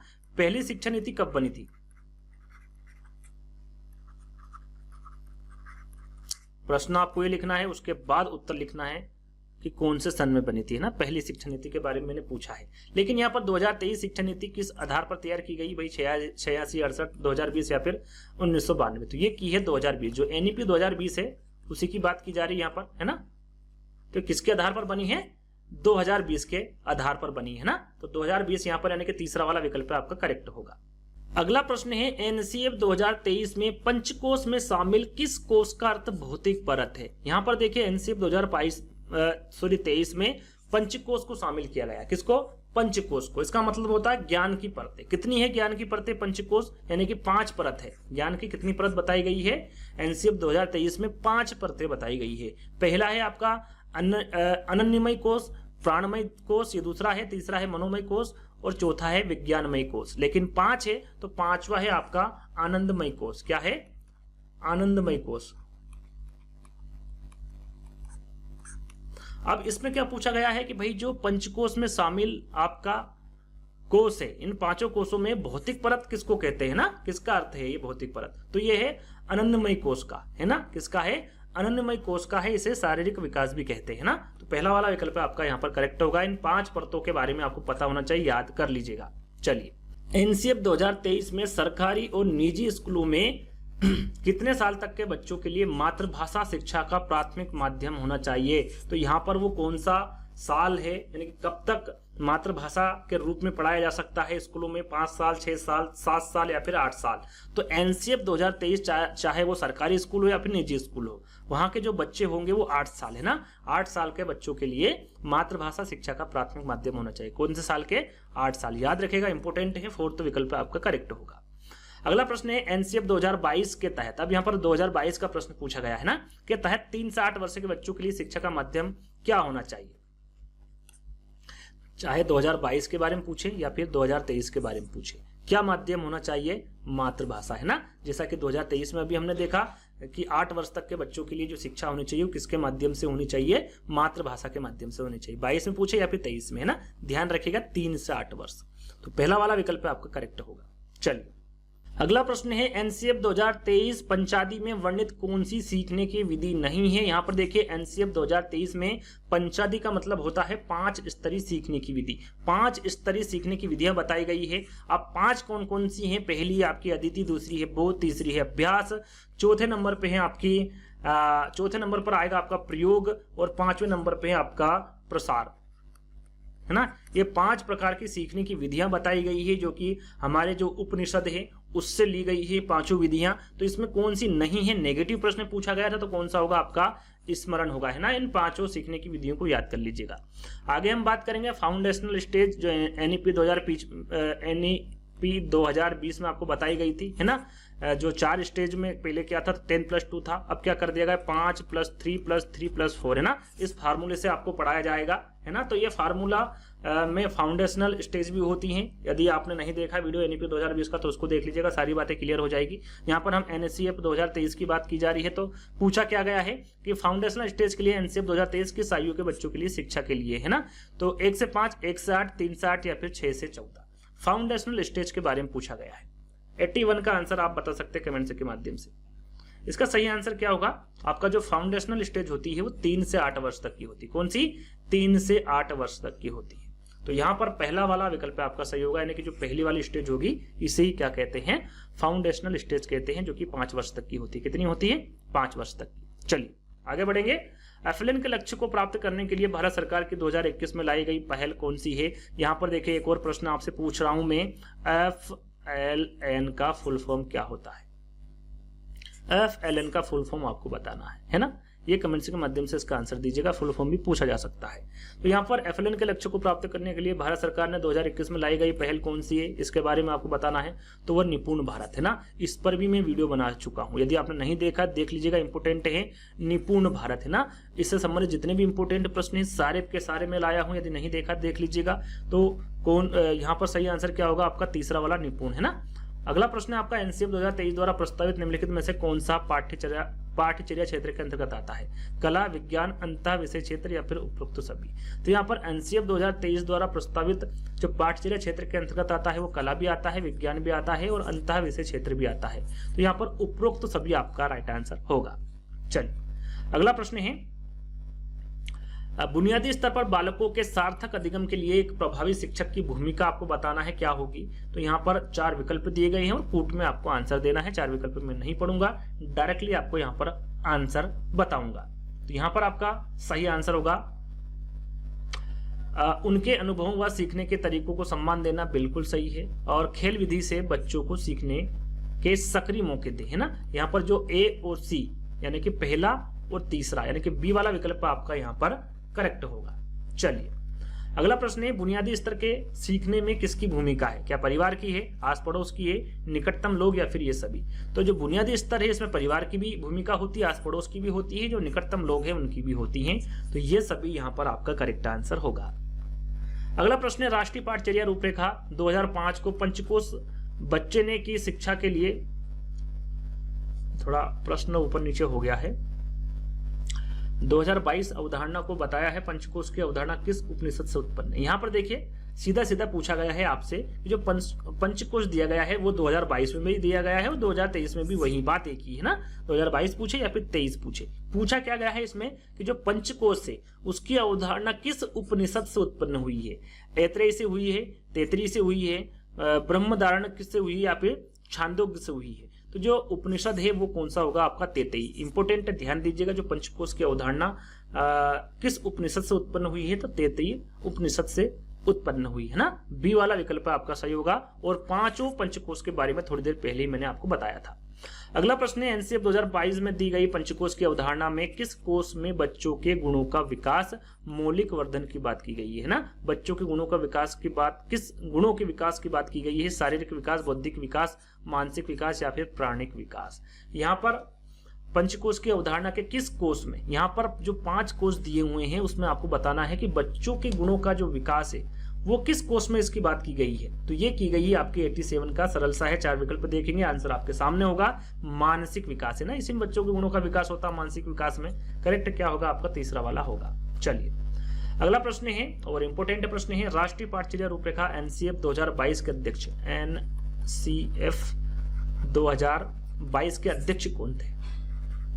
है ना, कस्तूरी रंजन, धर्मेंद्र प्रधान, रमेश पोखरियाल या फिर राम गोपाल राय? तो देखिए 2022 के बारे में पूछे तो वो होंगे आपके धर्मेंद्र प्रधान है ना। याद रखिएगा धर्मेंद्र प्रधान, मेरा नाम धर्मेंद्र है उससे याद रखिएगा है ना। एनसीएफ 2022 के अध्यक्ष कौन है? तो वो कौन थे? धर्मेंद्र प्रधान। और 2023 के बारे में पूछे तो वो कौन थे? के कस्तूरी रंजन है ना। इसके बारे में हम आगे भी प्रश्न आएगा। तो यहाँ पर एनसीएफ 2022 के बारे में पूछे तो धर्मेंद्र प्रधान आपका राइट आंसर होगा। चलिए 2022 एनसीएफ के अनुसार किस आयु के बच्चों को बिना पुस्तक के पढ़ाया जाएगा? 3 से 6, 3 से 8, 8 से 11 या फिर 11 से 14? सही आंसर क्या होगा? बिना पुस्तक के। इसका सही आंसर क्या होगा जल्दी से बताएं। 2022 के अनुसार पूछा गया है। 89 का सही आंसर क्या होगा? 3 से 6 वर्ष है ना। पहला वाला विकल्प सही होगा। 3 से 6 वर्ष के बच्चों को बिना पुस्तक के पढ़ाया जाएगा। तो पहला वाला विकल्प आपका करेक्ट होगा। चलिए अगला प्रश्न है और ये अंतिम प्रश्न है। फिर आपको वन लाइनर जो 10 प्रश्न मैंने शुरू में दिए थे उनके आंसर में बताऊंगा और मिलान करना आपको है ना कि आपने सही बताए थे या फिर गलत। एनसीएफ 2022 के अनुसार पंचकोश में ज्ञान की कितनी परतें बताई गई है? जैसे कि मैंने बताया था ज्ञान की पंचकोश है ना, पंचे ने क्या होता है? 5 होता है ना, सीधी सीधी बात है। और यहाँ पर कुछ करने की आवश्यकता नहीं। कितनी परतें बताइए? 5 परतें, और पंचकोश के बारे में आपको बता चुका हूं। चलिए तो 5 यहाँ पर करेक्ट होगा। अब बात करते हैं जो मैंने 10 प्रश्न दिए थे उनके आंसर क्या होगा। पहला प्रश्न पूछा था आपको कि किसकी अध्यक्षता में विद्वानों ने एनसीएफ 2005 को तैयार किया गया था, तो होगा वो प्रोफेसर यशपाल, है ना, बिल्कुल करेक्ट होगा। एनसीएफ 2005 के निदेशक कौन थे? प्रोफेसर कृष्ण कुमार। 2005 के निदेशक कौन थे? कृष्ण कुमार। 2022 के कौन थे? तो वो आपके धर्मेंद्र प्रधान। 20 अक्टूबर 2022 को उन्होंने इसका शुरुआत की थी, है ना, और ये केंद्रीय शिक्षा मंत्री थे धर्मेंद्र प्रधान। 2023 की बात करें तो वो है कस्तूरी रंजन, जो कि इसरो के पूर्व अध्यक्ष थे ये, है ना, जो कि थोड़ी देर पहले मैंने आपको बताया था। एनसीएफ 2022 में कितने खंड या क्षेत्र शामिल किए गए हैं? 2022 में कितने खंड क्षेत्र शामिल किए गए हैं? 4 किए गए हैं ना, कितने? 4। एनसीएफ 2005 का मुख्य सूत्र कौन सा है? वह कब दिया गया था? तो शिक्षा बिना बोझ के एनसीएफ 2005 का मुख्य सूत्र है और ये पूछा जा सकता है। और ये कब दिया गया था? 1993 में। किस मंत्रालय की पहल पर एनसीएफ 2005 तैयार किया गया था? ये मंत्रालय के बारे में पूछा जा सकता है, तो वह मानव संसाधन विकास मंत्रालय। एनसीएफ 2005 का प्रमुख सूत्र क्या है? तो ये लर्निंग विदाउट बर्डन, है ना, थोड़ी देर पहले बताया था, बिना भार के अधिगम, है ना, यानी कि यहां पर बताया था बिना बोझ, शिक्षा बिना बोझ के। चलिए अगला प्रश्न है, एनसीएफ 2005 बल देती, किस पर बल देती है? करके सीखने पर बल देती है एनसीएफ 2005। अगला और अंतिम प्रश्न है, एनसीएफ 2005 में प्रथम भाषा द्वितीय और भाषा तृतीय के बारे में पूछा गया था। तो क्रमशः यहाँ पर देखिए, प्रथम भाषा क्या है? हमारी राष्ट्रीय भाषा या फिर जो राज्य की भाषा है हिंदी, है ना। दूसरी ये भाषा जो है वो आपकी अंग्रेजी है, जो कि अंतर्राष्ट्रीय भाषा है। तृतीय भाषा आपकी स्थानीय भाषा है, यानी कि जो आप जहां पर रहते हैं वहां पर जो स्थानीय भाषा है, जिसको हम मातृभाषा भी कहते हैं, उसकी बात यहाँ पर की जा रही है ना। तो तीनों भाषाओं को इस प्रकार आप रख सकते हैं। तो यहीं पर जो 100 प्रश्न थे आपके, वो यहीं पर समाप्त होते हैं एनसीएफ 2005 के। तो एनसीएफ 2005, 2022 और 2023। तो आज का वीडियो आपको कैसा लगा कमेंट्स के माध्यम से बताइएगा। वीडियो अच्छा लगे तो लाइक करना है, शेयर करना है, चैनल को सब्सक्राइब कर लेना है। तो ऐसे ही वीडियो के साथ मिलेंगे, जब तक के लिए धन्यवाद।